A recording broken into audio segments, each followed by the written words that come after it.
What's up, fam? Hope everybody's doing fantastic out there today. We are taking a look at a trio of pretty interesting knives. These are not ones that are extremely easy to get, but these two are actually unavailable currently. The other one here, you will have the ability to get, but there's going to be some caveats. We'll jump into all that stuff as we go through, but you guys know how it is. We always have the boxes out here. Now, one thing I will show here, I do want to open up one of these boxes and let you guys take a look at what's inside here.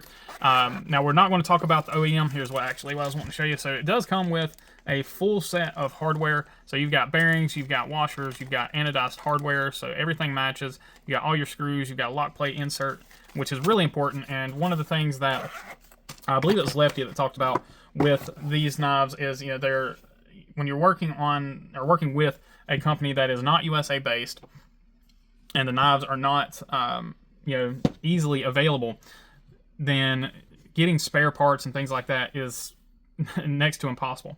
So being able to have a full set of spares, to have everything that you need right from the get-go, just in case you miss a screw or lose a screw or strip a screw or whatever, you have that opportunity. You have that replacement stuff just right there at your exposure. So really nice of them to do that. Now, granted, for the price point that these things are, you definitely expect that. Now, that being said, he is changing the price point or working on the price point. They've changed OEMs, so we're not going to talk about who the OEM is. We're only really going to touch on pricing right here, just so you know what they are at this point. The tactical one here is at $400, and then the other ones, I believe, are at $550.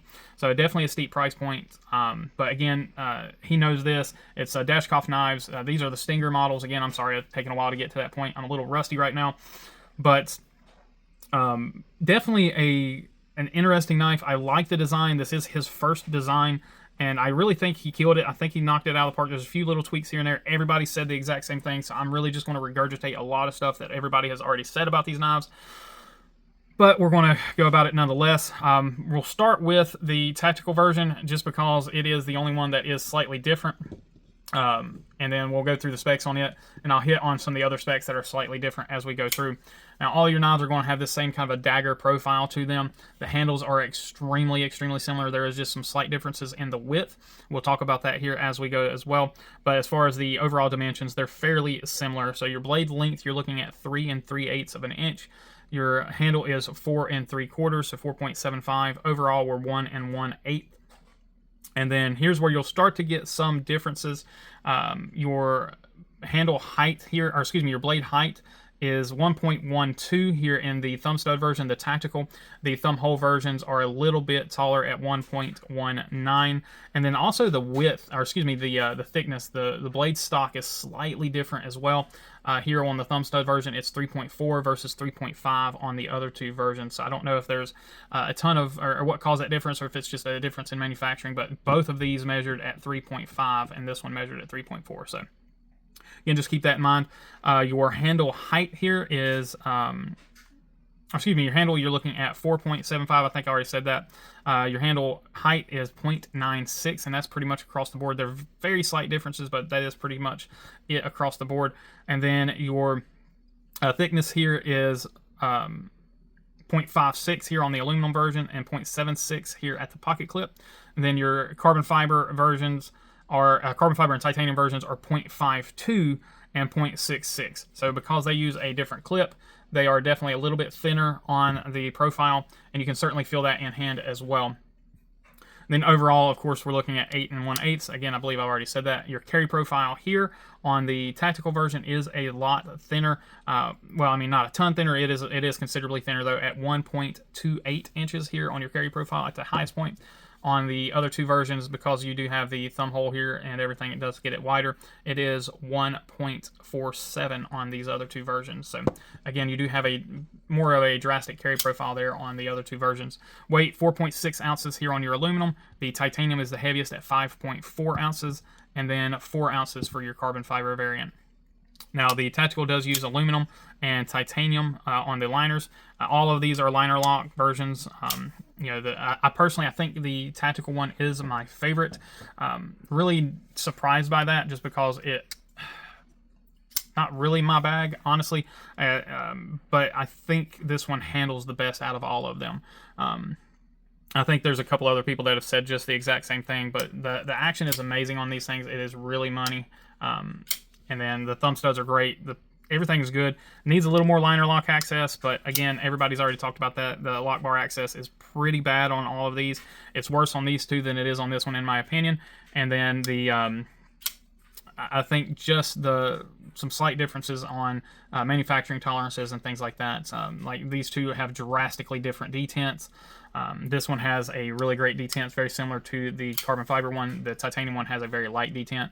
So having all three versions here definitely helps with seeing how the manufacturer was handling these different tolerances. But all in all, I think it's a fantastic knife. Let's go ahead and talk about them just a little bit more. So again, we'll go into the other two versions here. So you have the Dashkoff Knives logo there, the DK there on these here at the back. And this one does have the matching hardware with the matching backspacer and pocket clip. Beautiful, beautiful blue. I absolutely love the way this one looks. This is my favorite one looks-wise. It's my least favorite in performance. Like I said, the detent is a little on the light side for this version.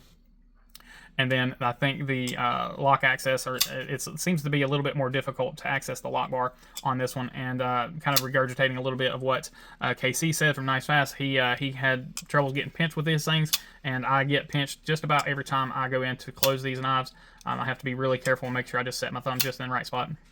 But again, I really love that one. And then this one, you have the micro milled, and we'll get these off, really nice close up. But you have the copper dark matter here on the carbon fiber version, and this one, like I said, has a much stronger detent than the other premium version, and so I do like it better. I like the weight better here. I like the feel of the titanium. I like the looks of the titanium honestly better, but this one definitely handles better in my opinion. So out of the three, this one is probably the second best as far as how the action works and how the knife performs in general.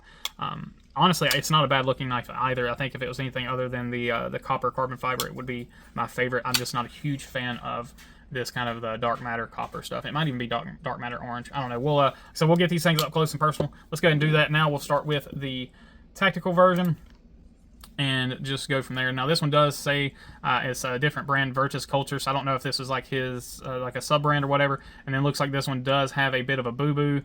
Perhaps someone dropped it maybe? I don't know what happened there. Interesting. Or I don't know if that's meant to be like that. No, that definitely looks like it was dropped. Yeah, that was definitely dropped. Well, it's a testament for the anodizing, that the anodizing didn't flake off or scratch off. That's pretty cool. We got a pretty interesting stylized pivot there. Some nice milling that comes down. Not super grippy, but not rough either. So, or not slick, but not super grippy there. And it looks like we have T8 hardware. Again, pretty nice milling. We have some pretty standard standoffs there. Open pillar construction on this one. And then we have a fold-over titanium pocket clip. Really nice pocket clip. Works really well going in and out of pockets. I didn't have any issues with it. So, teach their own, but this one I definitely did not have any issues with it. I think it's a good-looking pocket clip as well.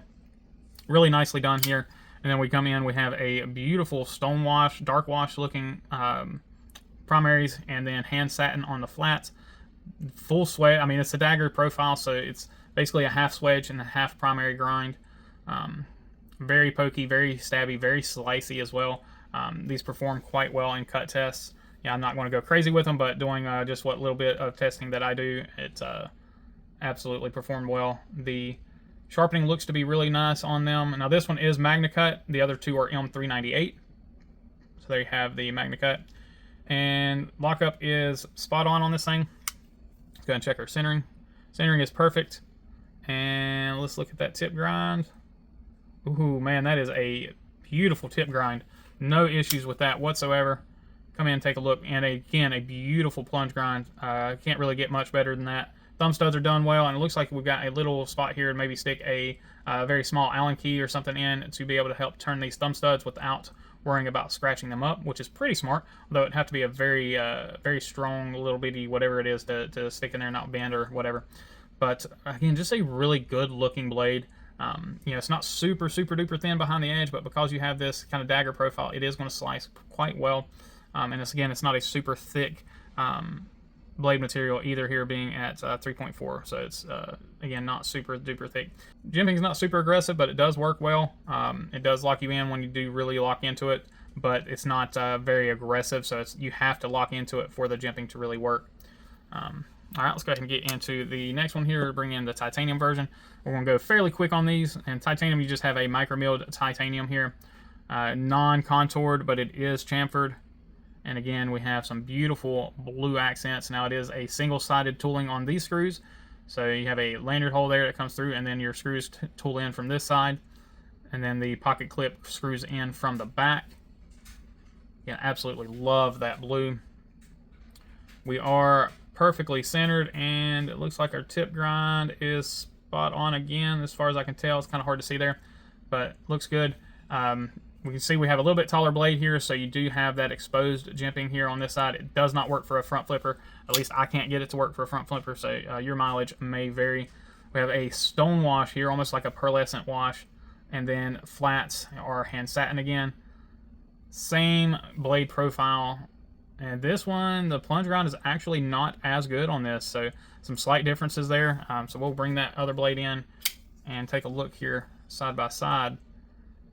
So you can see there, you've got a little more of a sharpening choil on the tactical version than you do on the standard version. So it's it looks like there's a little more of the, you've got a little more unsharpened blade here as well. So very interesting. So your cutting length is going to be a little bit different between the two versions, even though they are pretty much exactly the same measurements. Sharpening looks to be good again, no issues with that. Everything looks good there. Beautiful, beautiful. And again, these are M398. These are numbered 047 here. Very, very nice. Oh yeah, lock up. Here, let me actually open the knife in a little more authoritative form here. So lockup is great. You can see it looks like it's not that good, but if you actually look, the lock bar itself, the lock bar insert is what is making contact. You can see that has a good 50% lockup at least, and then you can see some scalloping there on your lock bar. And here's where we're talking about lock bar access. It is non-existent, so you really have to get in there. And then what happens with me is my big old fat fingers get caught between the lock bar and the frame or the scales there. So quite fun when that happens, but it is what it is. All right, now coming in here, we have that same micro milling, but on carbon fiber. Beautiful carbon fiber at that. No issues at all here. It's not my favorite carbon fiber, but it is absolutely gorgeous. Kind of gives it like a camo or almost like a wood appearance. There's that DK again etched in there. Same back spacer, same lanyard access, same pocket clip, just in a different color here. Everything is exactly as the carbon fiber, the titanium version. Again, it looks like we have a good tip grind. It might be just slightly off on this one, but it is perfectly centered. Good D10 on this one. Again, we're just a little bit less lockup on this guy, but still well within spec. There you can see that lock bar insert catching there completely. Very nicely done. Here's same blade, same grind. Plunge grind is the same as the titanium one. Sharpening looks good, and there we can see that slight off grind, so you can catch it right here. So right here, as that comes up further up the tip right here, you can see on this side it's a little bit less. So no big deal, just a slight off grind there on that one. So yeah, it is a knife that I am torn on. Like I said, if he's able to get the pricing structure correct, I think these are going to be absolutely insanely popular, and they already are insanely popular. They're just not as accessible because, well, these sold out actually pretty quickly. So I mean, he is having some good luck with them, but it's like I said, I think the only way to order them here in the States is to message him directly on Instagram. So I will have him linked down below if you are interested. Like I said, I don't believe these are available currently, but I think he does still have some of these. Just hit him up and see what he says or what you got going on there. But I mean, ergonomically, these things are really superior. They feel great in the hand. It is a great design overall. This one's a little bit thick. So if you like a thicker knife, then that's going to work for you. If you like a more of a thinner, kind of a broader knife, this is going to work really well for you. No hot spots because, I mean, it's a liner lock. You've got really nice access to everything here. Really good flat spots for your hands to sit on. And I get that's probably why he did what he did with the overall design and the not having really any lock bar access. But just a little bit of a cutout here is not going to really affect how you handle the knife. It's not going to change your overall grip. So I don't think that would be an issue. Like I said, he has been working really, really well on, or working really hard on taking feedback and everything. So seems to be a really cool guy, and I'm excited for what he brings to the table in the future. Let's go ahead and take a look at our hardware really quickly, and we'll try to get this video over with as fast as possible for you guys. It has already been a little bit of a longer one just because of looking at 3 different knives. But we should have T8 hardware everywhere on these guys. So far, so good. And I believe it's only one-sided for these. Everything's looking good. No real wiggles. And then this one will have double-sided hardware. So, oh yeah, really good on that one. So I almost can't help but wonder if maybe if these are done by different OEMs, being the difference between the tactical version and the more premium version. But T6 hardware on the pocket clip on that one. Yeah, phenomenal job on these. Let's go ahead and get, well, I'm just going to have one of these out, so we'll put the carbon fiber one in here, and then we'll go ahead and do our size comparisons really quickly. Get these lined up here, have enough space in between for a couple of knives, or for a knife, I should say. All right. Now, just as before, we're going to go through the whole lineup here of size comparison knives. So there you have the QSP Penguin. Definitely a smaller knife, being that these are 8-inch knives, or 8 1/8 inch knives. Then we have the Pyrite.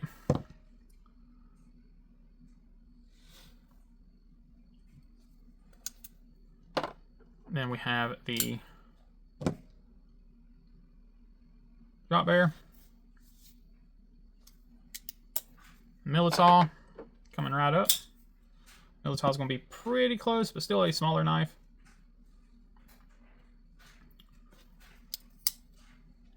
Yeah, we've got the Bel Air.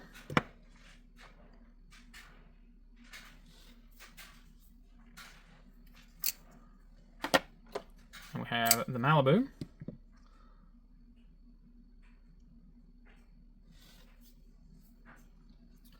Alright, now into the knives that are going to be very close to size and maybe a little bit larger here. We have the PM2 Warney. Let's get that slid back just a little bit. There you go. So very similar size to the PM2. So if you like the PM2 sizing, you will like the Dashkoff sizing. And then lastly here, the one that's just going to be a little bit larger is the MSI. All right, so let me know what you guys think on these knives. Is this something that tickles your fancy, or take the pricing out of it and just let me know what you think? Because like I said, he is working on using a different OEM and getting the pricing down on these things, and it's definitely hard to get things worked out with being Russia and everything. So let me know what y'all think. I am definitely excited to see what this guy brings to the table in the future. Anyway, guys, I appreciate each and every one of y'all. As always, please remember to be kind, be humble, and be EDC. Take care.